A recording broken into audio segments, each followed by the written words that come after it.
Olá, bom dia! Hoje é o dia 14 de outubro e a nossa meditação é baseada em Romanos capítulo 15 e verso 3. Porque também Cristo não agradou a si mesmo, mas como está escrito, sobre mim caíram as injúrias dos que te injuriavam.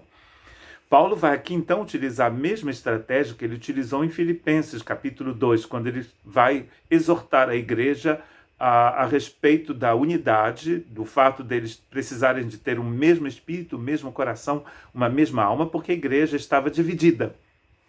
Então ele vai exortar esses irmãos, e nós vamos ler um pouco mais tarde esse texto de Filipenses. Mas antes eu gostaria de ler o Salmo 69, verso 9, de onde vem a citação do capítulo 15, verso 3. Pois o zelo da tua casa me devorou, e as afrontas dos que te afrontam caíram sobre mim. Paulo então está atestando que esse Salmo 69 é um salmo messiânico. Inclusive, o zelo da sua casa me devorou também foi utilizado, a primeira parte do verso 9, foi utilizado pelos evangelistas no Novo Testamento. E aqui Paulo está utilizando a segunda parte do verso 9 do capítulo do Salmo 69, quando o Messias fala: as afrontas dos que te afrontam caíram sobre mim.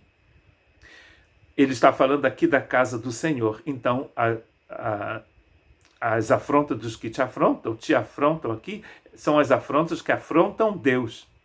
E o Cristo, o Messias, pega essas afrontas sobre ele mesmo. Por que Paulo está escrevendo nesses dois textos? No texto de Filipenses, a gente vê que é bem claro, ele está escrevendo para que esses irmãos daquela igreja de Filipe possam viver em união, que eles estavam desunidos. A igreja geralmente se divide por coisas pequenas às vezes, não é mesmo? Os irmãos não estão de acordo com a forma de cantar, não gostam da dança na igreja, não gostam de comida. Eu já ouvi uma vez uma pessoa aqui dizer que não gostava de vir às reuniões de oração porque nós comíamos nas nossas reuniões de oração. E crente não deve orar e comer. Aí eu fiquei pensando, tem alguma coisa errada nisso.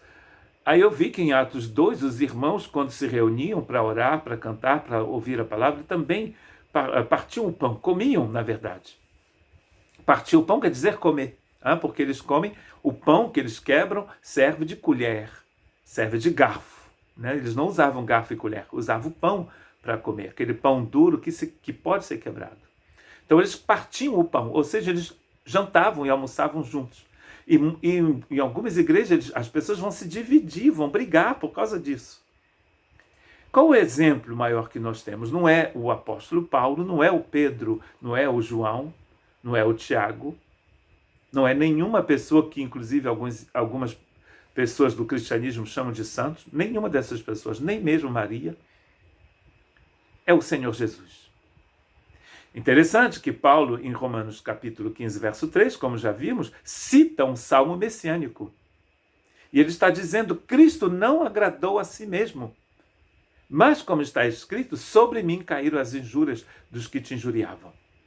Ele decidiu assumir a nossa condição.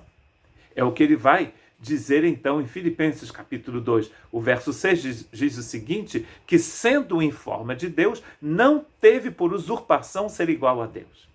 O Cristo decide de não ser igual a Deus durante 33 anos. Ou seja, ele se limita no tempo e no espaço. Quando ele está na Galileia e ele quer ir para Jerusalém, não pode fazer como depois, quando ele ressuscita, né? Desaparece e aparece em Jerusalém. Ele vai ter, como todo mundo, de caminhar, pegar um burrinho, um cavalo, uma carroça, como na época não tinha trem-bala nem avião, ele vai ter que andar, caminhar ou pegar então um animal da Galileia até Jerusalém, como todo mundo, como todo ser humano. O que ele faz quando ele tem sede? A mesma coisa que você faz. Aliás, quando ele chega à beira daquele poço em Samaria, ele diz: mulher, dá-me de beber. Porque ele estava com sede. A hora era uma hora em que o sol estava no zênite, né? Então estava calor, por isso alguns dizem que aquela mulher que colecionava maridos ia pegar água naquele poço, porque era uma hora que as outras mulheres não iam pegar água. Então estava calor, Jesus estava com sede, então ele precisa beber. Para aquele que criou a água e o todo o universo, que grande humilhação. E às vezes você não quer descer do seu pedestal para abençoar o seu irmão, porque você se acha superior. Na igreja de Cristo só tem uma cabeça. Como no meu corpo, eu só tenho uma cabeça. Eu tenho um corpo e uma cabeça. A igreja é o corpo, Cristo é a cabeça. Só uma. Não existem duas, três.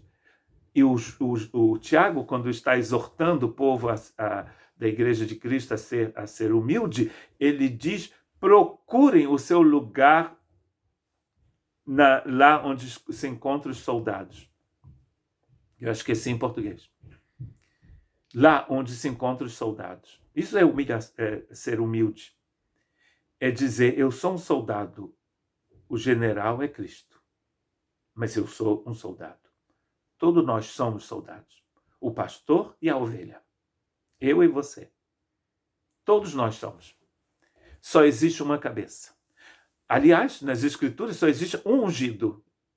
A palavra ungido, quando você traduz em grego, é Christos. Só existe um Cristo. Aquele que é, que era e que há de vir. Os outros são todos membros do mesmo corpo.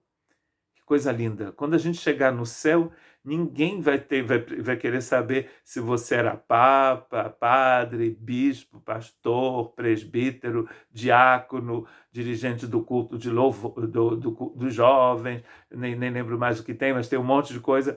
Ninguém precisa saber disso. Nós seremos todos irmãos. E vamos servir o Senhor para sempre. E vamos amar uns aos outros para sempre. Então, minha gente, o Senhor recebeu a sua afronta. A afronta do homem contra Deus, ele pegou sobre si. Então, o que nós não podemos fazer para sermos bênção para o outro no corpo de Cristo? Que Deus te abençoe.